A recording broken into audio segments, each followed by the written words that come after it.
I own 130 doors. Honestly, you don't make that much money. Buy rentals if they're good deals. Don't force it. Welcome to the Hall of Fame Business Podcast. I'm your host, Santini Lancioni. I'm founder of one of the top producing real estate investment companies in New Jersey. I will be having conversations with some of the nation's most successful real estate professionals and business owners. My goal is to educate, elevate, and inspire anyone looking to take their business to the next level.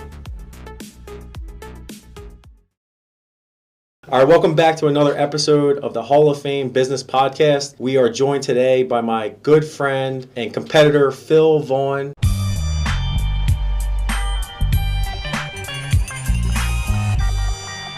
Hello, everybody.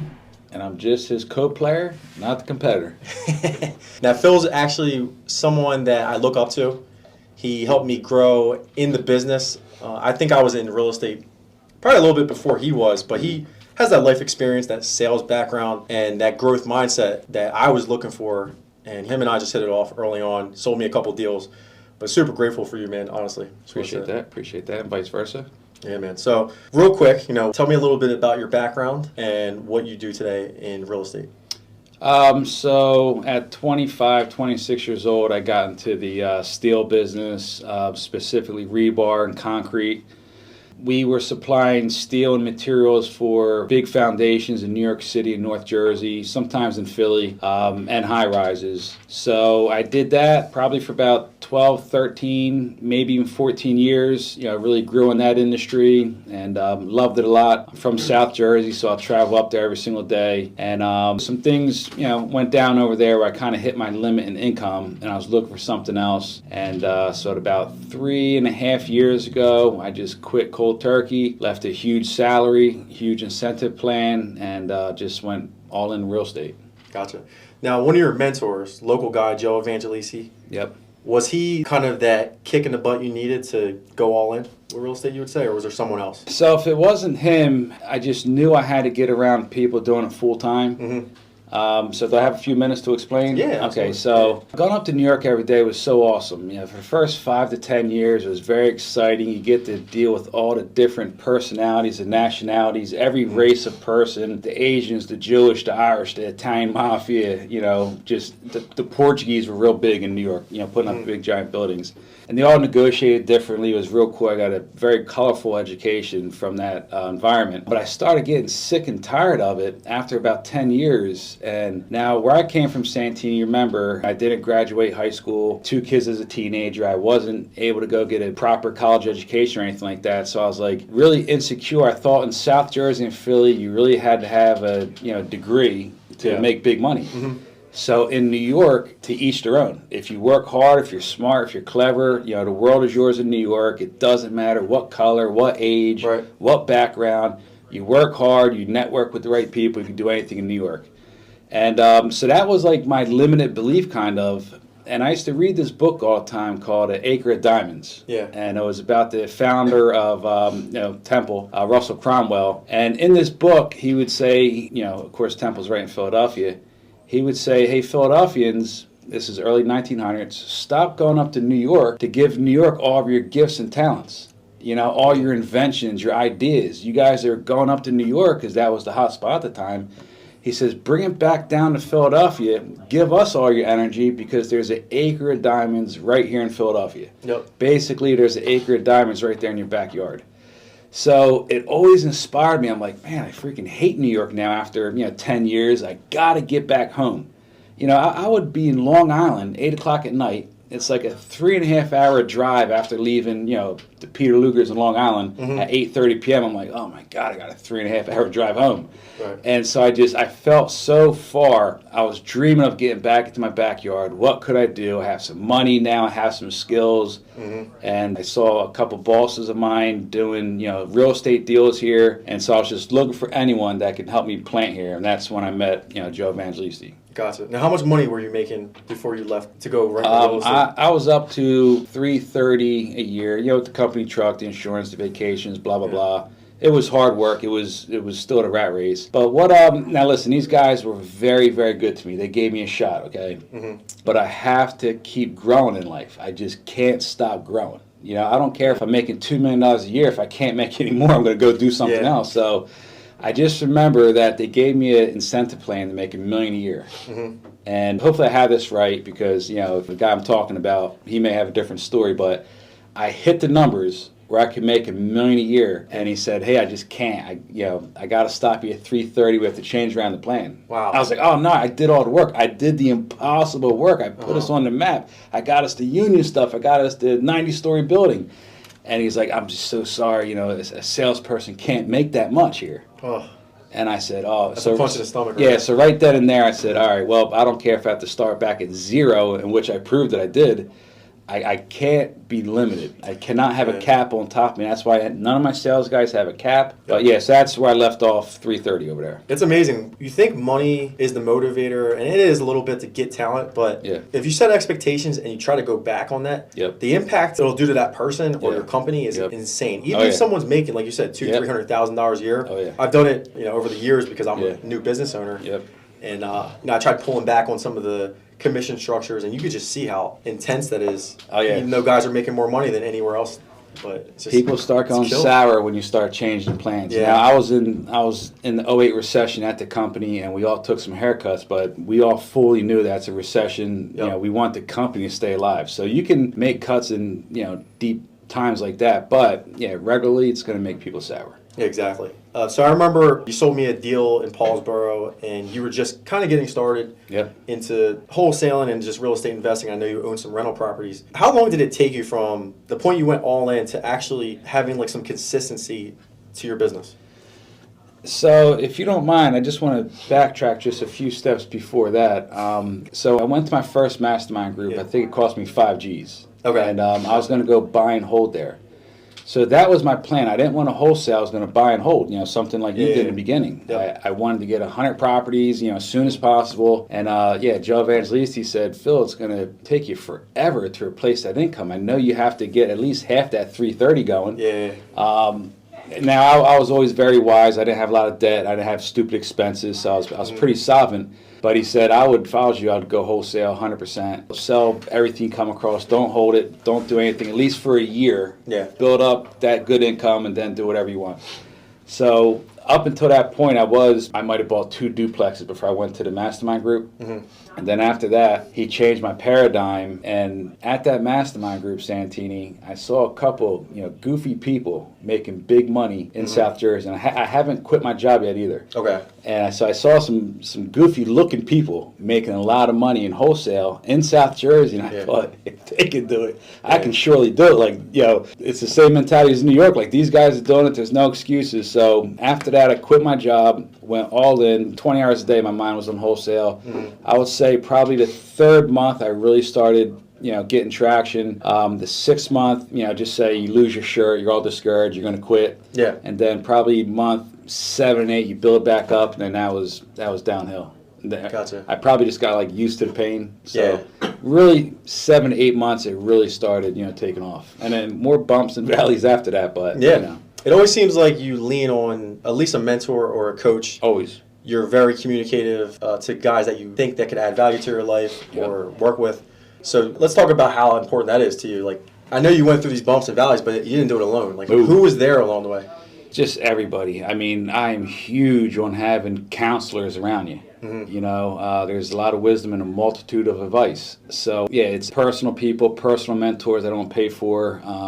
Got mentors in marriage and health, my faith, being a family man, free mentors in business also, but definitely intentional paid for mentors that I've always had, probably ever since I started selling. It's just it's a shortcut for me. A lot of people make fun of me, and a lot of people still do, like, "Oh my God, like you must be dumb, or you must be like insecure about yourself." And hey, to each their own. I just don't have time to play around. I don't have time to go through the school of hard knocks. That's where you fail every single part of the way, and that's where you learn. Like, I've done all that. Right. And no matter what, you're still going to have to go through that, but I just believe that mentors, can give you a big shortcut and help you to scale faster, and I definitely proved it. A lot of people that say, "Hey, Phil, a couple years ago, hey, you're kind of dumb for paying for these guys." They see what my business has become in just the last few years by paying for people. So it's common sense now. Exactly. So for real estate, you had Joe Evangelisti. He was one of the guys that kind of got your paradigm shifted. No, first was Sean Terry. Okay, So I bought Sean Terry's virtual course, Dan Z, Big Dan Z, I bought his course. Okay. Then Joe. Then Joe was a tangible mentor. I get to see him. We hobnob with all the people. That's one of the most important parts is hobnob with different people in the mastermind. Then Tiffany and Josh, they really grew me big time. I got another guy named Jason. So that's most of them right there. Then I got a couple, guys on the side too. Yeah, I know you hired Sharper. You had Eric Brewer come in, do some stuff. So there's people don't realize how much money I spend. A lot of money in mentorships. You probably spend more than I do on masterminds. Well, right now it's $12K per month. Trying to spend more. You know what I mean? $12,000 a month just in education and connections, right? Yeah. Well, that's including like CG travel. Okay. So $12K a month. Cost, But I remember something that Brian Tracy said. He says he wants to intentionally spend 10% of his income on coaching. He had a public speaking coach. Yeah. A dress coach, say. Like people turn into fanatics, and until you want to get to where you want to be at, and you may turn into a fanatic yourself. So I always remember he said that, and obviously he went to the top of his industry in personal and professional development. That's incredible. Yeah. Let's talk about your business right now. How many deals did you do in 2022, and where do you project yourself this year? 2022, we did, I think, 93 deals. We did $2,069,000 revenue-wise. I think every single one of those was a wholesale deal.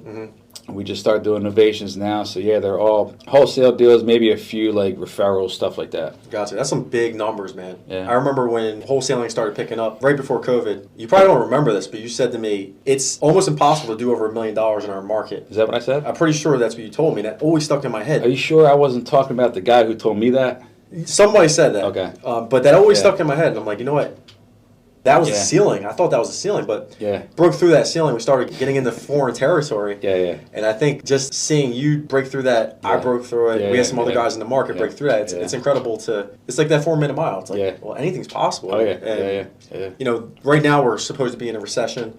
I think the market's turning back. Like, it's a favorable market right now. We're hitting numbers that we didn't hit in the peak of 2021. So it's you really don't know. If you focus on your habits and just stay consistent, like, dude, like, the sky's the limit, man. It's crazy. That's, I think, in any market, you stay diligent. It may not be as easy, but just stay diligent. I think, we'll make it happen. But so that was a guy in Central Jersey, Santini, that told me that South Jersey can't go above $1 million. Because I remember when he told me that, I was like, well, I think I was at like $900K, and it was, October or something like that. So I was like, well, stay up there. Don't come to South Jersey. Stay up there with that $1 million thing, because we're going to, prove it all wrong. And I mean, thinking about it now, like, what kind of gross assignment revenue per year do you think South Jersey is altogether?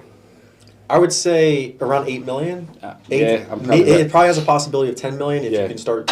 If guys start doing creative finance and innovations. Where are you cutting South Jersey off at? Mercer and below? Are you counting Mercer or no? I'm counting Mercer. All right, okay. Really? Okay. I'd say like 8 to 10 million. Yeah. Counting Mercer, Ocean County or no? No. Okay. I would agree. Yep.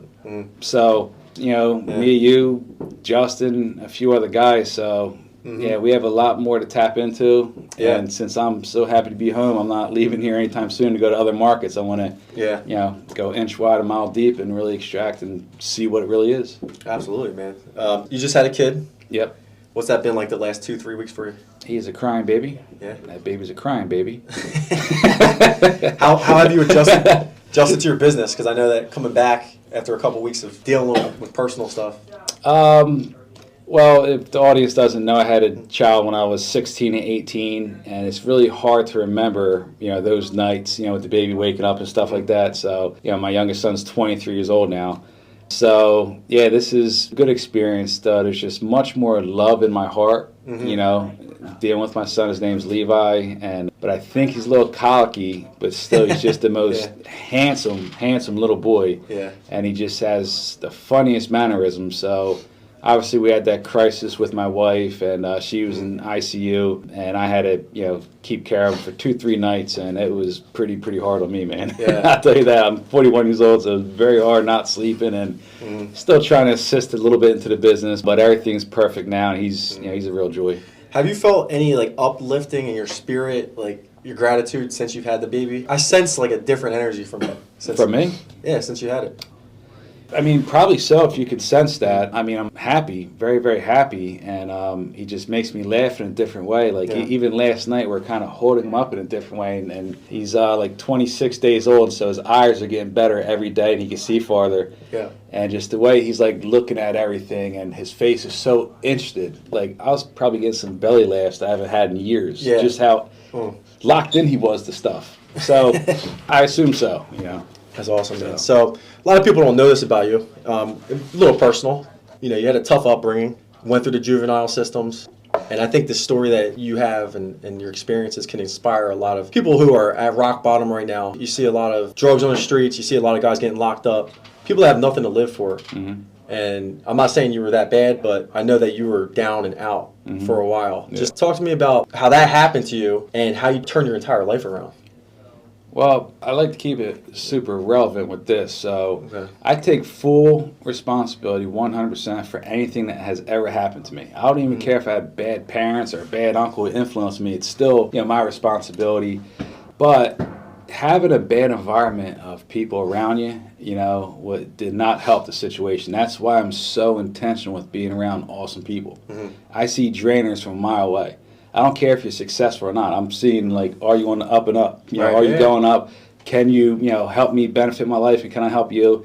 Because of just how some of the neighborhood guys were. Santini, I had this older cousin of mine. He wasn't even a cousin. He was my mom's boyfriend's nephew, and he was 3 years older than me. And he's just very cool, very stylish at the time, and he influenced me like crazy. I'll do it. I started smoking cigarettes, just doing all kind of breaking in cars. So really, him and a few other guys, just you hang out with, getting in with those guys, and I just did what they did. When my mom found this boyfriend, we moved from another town, which was a sports-oriented town. We did all kind of cool stuff, street hockey, then to this new town where this cousin was, this so-called cousin, and the rest of the kids, they, instead of playing sports, they break into cars at night. So after 6 months of me still playing sports and hanging out with my old friends from another town, I just assimilated into that new environment. Yeah. And it's as simple as that. And they were getting locked up, so I got locked up. One of them got his girlfriend pregnant. I'm doing what he's doing. I get my girlfriend pregnant. Jeez. Yeah. So simple as that. Just running with the wrong guys. And again, I take full responsibility because one of them said, "Hey Phil, we ran with you. You corrupted us." Yeah. And I'm like, oh, man, I didn't think of that like that. But, it's just the people, man. Yeah. It's cool to see where you're at today. And what advice would you give anyone that's in those situations now? The people they hang with, man. I mean, what would it take? I mean, I know getting locked up or, having some massive change in your life will shock it and make you change. Mm-hmm. Was that kind of the scenario with you? Basically, where was the turning point for you to, say, I'm turning my life around? I'm going to get myself around the right people. What age was it, and what event took place? So it was just, Santini, man, my life was just hell, from 15 to 24 years old. Mm-hmm. I mean, I was in a juvenile detention center 5-6 times. I remember I used to look out the window. I have a video on it on Facebook. I used to look out the window and dream of being in these big military cargo planes, flying. I forget what, I don't know if it was Kuwait, and I was way before that. I was after that. But I would dream of being on these planes. I don't care if I was going to war, anywhere but this place. Yeah. And it was just, very hard. 5-6 times. I was on house arrest all the time. I was on juvenile parole. Then I hit 18 years old, and again, I'm still getting jammed up, running with the same guys I grew up with. Mm-hmm. If we were in an inner city, we'd be in a mob or something like that. It's criminals. And adult jail, very embarrassing, locked up 11, 12 times. So overall, I did about 2 years, in jail overall. So 2 kids I'm trying to manage. Believe it or not, I would work during those years. I was in a union at once, sporadically taking care of business with the family and the kids, but just more out in the streets and making money in awful ways. So I just got sick and tired of all the misery. All the stays in there. And I come from a Christian family, and there's just, I don't want to get religious here, Santini, but there's an older man that used to just come visit me in jail, and he would tell me the most inspiring stuff, just the most awesome stuff, and he'd lift up my spirit going back to the cell, and I would think about it all the time, oh my God, that was good. and he'd come visit me again. And so I knew I wanted to commit my life to Christ. In jail at the last time at 24 years old, there were some guys I was in jail with, some older guys, and they'd all have like Bible studies and stuff like that, and I would hang out with them. And they told me of a place called Faith Farm that you can go to get out of the rat race. It's for 9 months. They put you to work. There's counseling. They help you with job development skills. And so right after jail, I was so sick and tired, I even left. I was on probation, I had warrants, and I just went right to that place. It was deep in South Jersey on a farm. Spent 9 months there, free will. Everyone there was stipulated. They're either on probation, they had to be there. I was free will. I was like, out of 60 people, I was one of the 3 at free will, and it was just the best thing I ever did. There was just so much freedom and peace after that. So yeah. But before that was just hell, so it was kind of easy. Yeah. Like, you usually can't stay in hell your whole life, so it was just pure hell. And sounds like it's just years of developing yourself, and there's no instant where you're like, I'm changing my life. It's not like cold turkey and then everything changes. Like, you literally have to build yourself up mentally. It was a progression. You need momentum too. Like, good things have to compile year after year, and eventually you break out of the shackles of your old self. Yep. I think that's kind of sounds like what was the case there, but it's interesting to me because I personally been through a lot of adversity, but I've always had a tough mental, and things always work out my way for some reason. I don't know if there's a guardian angel, but some people, man, I'm just like, if I didn't have the luck I had, or the breaks I've had in my life, I couldn't imagine like how I would respond. But I guess if you're mentally tough, like the world just works out. We have different perspectives. Yeah, and and I perceive that from you also. Things do work out for you, Mr. Go Lucky. So I don't think it's accidental. Something's going on. I don't know what it is. Thinking or something. I always tell, ever since my grandma passed away, man, and I always told my wife this, like, she passed away in 2012. It's like everything in my life works out perfectly for me. It's like insane. Man, you can't beat that. And I don't know if that's, I just feel like if there's something 50-50, it's going to fall my way. I like it. I keep that energy. Yeah, that's good. I feel like interviewing you because that is interesting. I do see that. Yeah, man. So let's get back to real estate here. Yep. We're in a weird market. Yeah. What is your opinion? Like, there's a lot of noise around us, a lot of gurus on social media. They have their opinions about what's going to happen in 2023, 2024. What is your opinion, and what are you going to do to kind of make sure that you don't fail? Well, it's just like my CG speech. The average recession lasts for 10 months. I mean, this is kind of weird, and I've only been in the 2008 Great Recession. Yeah. So it kind of seems like we're going into something, and then we're not. We're going into something. I thought the Q1 report was going to be a bloodbath. Unemployment's going crazy, with this war with Russia. I mean, these last couple of weeks, real estate has been booming. There's a lot of market activity. Unemployment's, nowhere near as bad as we thought. The economy's still moving. So here's the thing. We're going to listen to all the noise, or you're just going to work and know that recessions last for 10 months. Now, could it be a real bad one where it lasts for 18 months? Possibly, but we're all young. We work hard. We'll survive. We'll be through it faster than you know. And, I mean, can you look at it any more than that? Like, it's as simple as that. Like, they don't last forever, and people act like it's going to be 10 years of starvation. Yeah. So, to play devil's advocate, that's a great response, and I agree. The devil's advocate response for me is we have to pay attention to our cost, right, our marketing. Sure. And that's what the noise does for me. It gives me a pulse on how aggressive do I want to get in a market that's declining. And I do a lot of refinances with the DSCR loans. Yeah. We do a lot of retail sales, so we see what interest rates are. Yeah. That's kind of like my pulse of what's going on in the market. Yeah. Then obviously inventory shortage. But I think that's probably the biggest thing for me is like, what are we spending every month?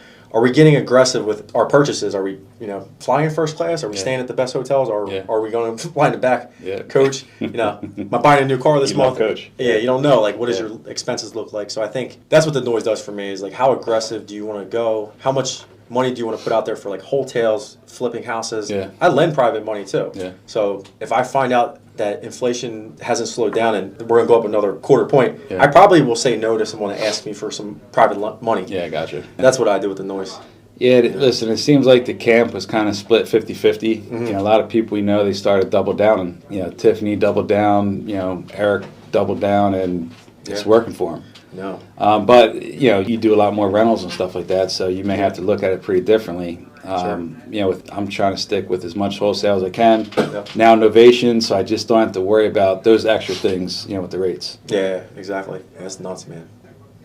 Yeah, so I was talking to Fran Puella the other day about rentals. Fran? Chesko. Yeah. And I don't know why I'm bringing this up. South Jersey's best buyer? So what I'm hearing from everybody. Wait, Fran, South Jersey's best buyer? That one? Yeah. You know, like Fran's here, Tim T's down here. Love you, Tim, but Fran's a better buyer. I'm not going to take that off either. So sure is handsome, too. We went to breakfast, and we were talking to this guy, Pat Gorman. He's a big Camden guy, and he has a lot of buyers. And we got into a conversation about rental properties. Yeah. And he said, all of my investors that own over 80 properties and under 200, they make no money. He's like, that's the pain point of owning rentals. Yeah. And I own 130 doors. Honestly, you don't make that much money. Yeah. Right, because you might make $300 a door on paper, but then you got a roof going out, and you got deferred maintenance because you refied a property and you didn't replace the heater. Right. So like you start doing those things, you learn quickly like you don't make money. But your comment is like, I'm just doing wholesale. I love that. Yeah. I think you should do wholesale. Yeah.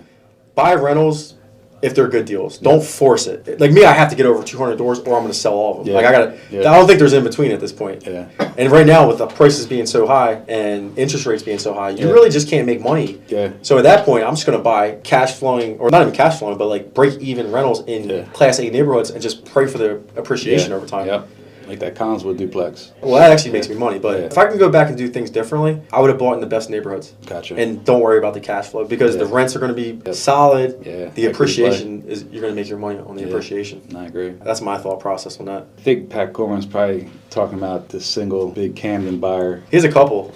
Yeah, the guy, I don't think he makes much money, but I mean, listen, I only have 9 or 10 properties, and they're doing pretty good. There's a boatload of equity. Mm-hmm. I guess average they make about $550, per unit. Yeah.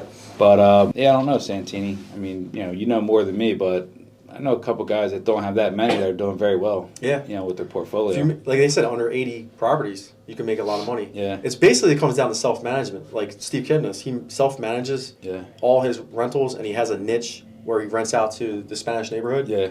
And they rent it out per room. He makes a killing. He does per room? Well, no, they do. But like he'll get like he'll get extra, and then they just split up. Yeah, so they can pay a little bit more for rent. But if you have that niche, that's where you make your money. Yeah. Self-management, because the service level is so high. Yeah. But when he gets to 100, 150, that's where the pain points start happening, and you're like, shit.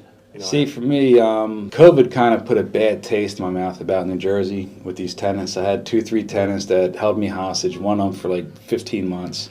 Yeah. And, then I just got into these syndicates, and I don't know how to compare, long-term rentals versus the syndicate, but these syndicates so far is perfect for me because I could just invest a lot of the extra capital gain tax money into the syndicate. Did you do 100,000? We did 100K, and you can write off 300K from the call seg. Yep. And we're getting a 14 to 19% return. So I know I'm not going to have the long-term equity play in these. However, I think it's like 5,000 units. I'm not going to be one of those guys that say I own 5,000 units like we know some people do. Hey, how many units? Oh, 5,000. Yeah. Whoa. Like you yourself? Oh, no, I got another 3,000 partners. Like, I don't know if that counts. But so I'm definitely planning on doing that every year. We saw how much that one dude invested. Remember? Yeah. So I plan on doing that. But outside of that, probably just not even playing around with the singles or the duplex. Just going bigger. Yeah. Because I've been running into a lot of people that need that write-off. Yeah. And dude, that's a crazy 3-to-1. So you basically 3-to-1. You save that $100,000 that you put into the deal. You're basically going to save that on your tax bill. And you also I'm writing off 300 off that year. Yeah. And then you also get the 14 to 19% appreciation or whatever you said. Now you still got to pay that back, of course. That write-off. Now the 14 to 19 helps offset that, and 14 to 19% helps offset what you have to pay back. Yeah, you do have to keep kicking the can down the street. You know how I look at it is, I don't want to write off every single thing and keep kicking the can because you still got to pay, half of the stuff back. So there's a certain amount that you just have to eat and pay. Mm-hmm. But we'll see. I'll talk to them next year, and I probably will double up and do probably 300K next year. That means you had a good year. Yeah, no, last year was a pretty good year. It was like 40% or something like that. Yeah. That's all the coaching baked in there and stuff. But so next year I'll probably double up. Then after that I'll say, all right, what's the implications here? And I want to be responsible. That's smart, man. What is your mindset on you and I being such close friends, but also potentially being such close competitors in the same market? We do run into the same deal sometimes. Man, what's the author's name? Simon Sinek. You ever read him? No. He has a book called Infinite Leadership. Mm-hmm. So you're a lot more competitive with this than I am. Mm-hmm. Like, I feel like, sometimes if I turn my back, you're going to, have your hand in my pocket or something like that. Now, I say that facetiously because, just you play college ball, you know what I mean? And it's just, and I love that you like that. Then I started reading Infinite Leadership, and he talks about, like, how can you base if someone's doing better than the other person? Mm-hmm. Because me, you and a couple other guys were always basing on numbers. Mm-hmm. One person asked, hey, am I the biggest in South Jersey? Like, the guy wanted to be the biggest in South Jersey. Yeah. Hey, do you think I'm number one? I think I am because of these. But, like, what really is the biggest in South Jersey? And this book, Infinite Leadership, explains in a beautiful way, like, did you do another 100,000 more than the other guy, but you worked another 300 hours that year for that 100K? Yeah. Do you have no family life because you work so much? Mm-hmm. Or what does winning mean? Is it you're in business for longer? Mm-hmm. What about your net profit? Because we did another 100K in gross profit than the next guy. Well, what was your net profit looking like? Yeah. Do you have the job that you want? Do you have the business that you want every day? I may hate it, and I do 100K more, and you may love yours, and you did 100K less, but you have a lifestyle business, and I have a rat race business. True. So like all these things. So number one, I just love looking at it like that, and this guy taught me a lot. So maybe before the book, I could say that stinking Santini is taking market share. Yeah. But at the same time, you're so helpful. You're a huge advocate for me. You used to be one of my best buyers, of course. Yeah. But yeah, just having you as a resource, having you for the ideas. Like, I can call you and ask you on something that I'm so perplexed on, and you'll like give an idea in 5 seconds. I'm like, oh my God, I've been freaking thinking about that for a week. And it's like give a good piece of advice in 5 seconds. So like, I don't care if you took most of the market share. You just you're an ally and advocate in this market. So that's how I look at it. And same way with a couple other people. Yeah, I feel that They're way, just man. close friends. Like I could probably get a little more friendlier and personal, than most people. But I consider a lot of us just very close friends, and I love it overall. My thought is, we run the numbers, man. Look at all the leads. Like, really, we probably don't see competition, or at least each other on 95% of the leads. Maybe more. Yeah. At least. Like, we have tens of thousands of leads. Us going into the same appointment is very rare. Yeah. I think we make a lot more money collaborating with each other, helping each other out. Yeah. You're down, and you're like, I need help here. I need help with the CRM. Yeah. I might need help with just some leadership stuff, right? Yeah. There's times where I struggle. Yeah. And that's probably my biggest weakness, is that I get emotional, I get down on myself. But I got guys like you I could call, and you go back to this book that you read 2 years ago, and you say, Santini, I'm going to pull out a page here, and I'm going to talk to you about it. You're good at that stuff. Yeah. You might even get into talking about Jesus himself. And you challenged me there too. You don't want me talking about Jesus. Nah. You threw me a couple books and you tricked me, because there was a lot of Jesus stuff in there. But it's just good to have someone that is facing the same challenges as you every day. Yeah. You just had a child. I'm sure I'm having a child coming up in August. Are you having a boy or girl yet? A boy. Oh my God! Yeah. I told you that. I know it's going to be a boy. Congratulations. Thank you, man. What are you going to name him? I'm super excited. I don't know yet. We have a That's couple amazing, names, man. Yeah. That's amazing. I know he's going to be a little Hall of Famer. So. He'll be good, great. man. But I do appreciate you, Phil. I know we got to wrap this up. It's been probably like 40 minutes, but man, we definitely got to do this again. Yep. Anything you need, I'm always here. Looking forward to going away to San Diego with you. In a couple weeks. Yep. Any last thoughts for anybody, for these people?